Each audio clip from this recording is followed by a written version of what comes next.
वसई विरार महापालिकेचे उपसंचालक वाय.एस. रेड्डी यांच्यावर अखेर लाचलुचपत प्रतिबंधक विभाग म्हणजेच एसीबीनं गुन्हा दाखल केलेला आहे। मागील 2 महिन्यांपासून रेड्डींची अंमलबजावणी संचालनालय म्हणजेच ईडीकडून चौकशी सुरू होती।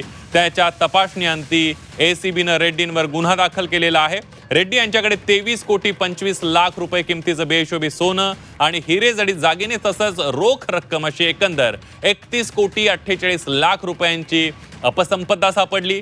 ही संपत्ती त्यांच्या अधिकृत उत्पन्नाच्या तुलनेमध्ये कित्येक पट जास्त असल्याचं स्पष्ट झाल्यानंतर एसीबीनं त्यांच्यावर गुन्हा नोंदवलेला आहे। यानंतर वसई विरार महापालिकेतील इतर अधिकाऱ्यांवरही कारवाई होण्याची शक्यता आहे।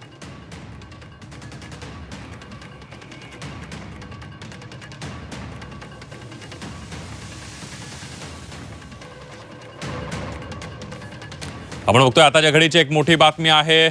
वसई विरार महापालिकेतल्या अधिकाऱ्यांवर आता गुन्हा दाखल करण्यात आलेला आहे। वसई विरार महापालिकेचे उपसंचालक वाय.एस. रेड्डी यांच्यावर अखेर लाचलुचपत प्रतिबंधक विभागानं गुन्हा दाखल केलाय। मागील 2 महिन्यांपासून रेड्डींची ईडीकडून चौकशी सुरू होती।